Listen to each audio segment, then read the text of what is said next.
Vaccines prevent more than 2.5 million deaths each year, according to the Do Something campaign.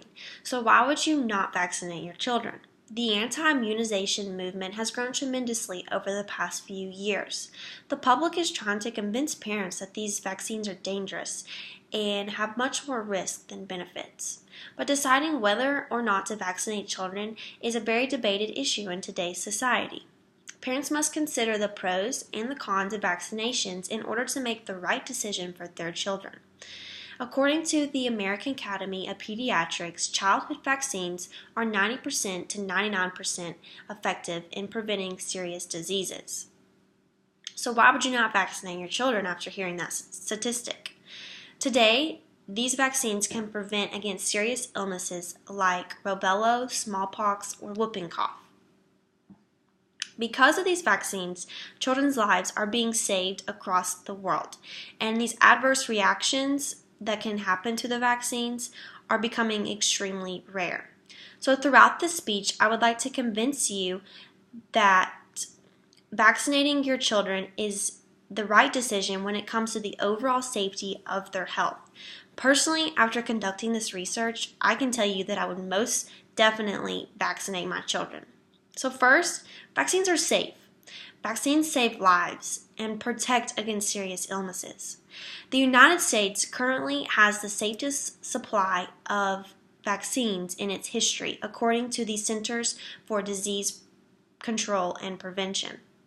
Before a vaccine is administered to any children, it has to be tested extensively by highly trained FDA scientists and doctors.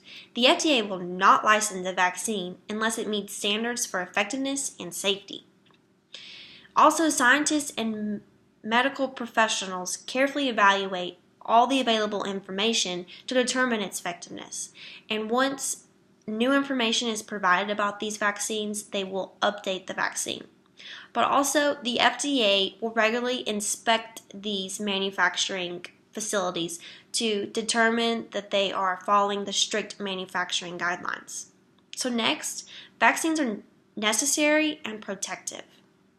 Pediatricians believe children should receive all childhood vaccinations, according to the American Academy of Pediatrics. If children do not receive the full number of dosages, they are available to the spread of disease. Therefore, receiving the full dosage on the recommended schedule protects your children against these serious diseases. And altogether, vaccines are protective in preventing serious diseases, making them very necessary for the safety of your children. Also, when you vaccinate your child, you are protecting the people around you from getting these serious diseases also. Lastly, vaccines will save you money. A child who is not vaccinated can be turned down from schools or certain daycare facilities. Some vaccine-preventable diseases can result in prolonged disabilities and can take a financial toll because of lost time of work, medical bills, or disability care. So in contrast, getting vaccinated against these diseases is a good investment and is usually covered by insurance. But on the other hand, for parents who do not choose to vaccinate, they could be living in fear of the risk for the vaccinations. The National Vaccine Information Center says that vaccines may be linked to learning disabilities, autism, asthma, and chronic inflammation, along with other disabilities.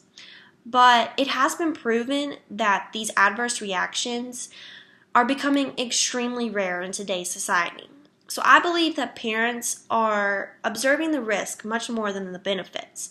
And this choice that they are making to not vaccinate their children is putting their children in danger, but also the people around their child in danger. So in conclusion, it is very understandable why this topic is so controversial. The decision parents have to make about vaccinating their child is very important, but can also be difficult. But parents should choose immunization. It's a powerful defense that's safe, proven, and effective. All in all, the pros just truly outweigh the cons. And in my opinion, I would much rather vaccinate my child than put them at risk or someone around them at risk for catching these serious deadly diseases. And according to the NotVaccinatingChildren.org, Approximately 50,000 people die each year from vaccine preventable diseases in the United States. So the final question remains, are you, as a parent, going to put your child at risk for possibly being one of the 50,000 people that dies each year from these vaccine preventable diseases? Thank you.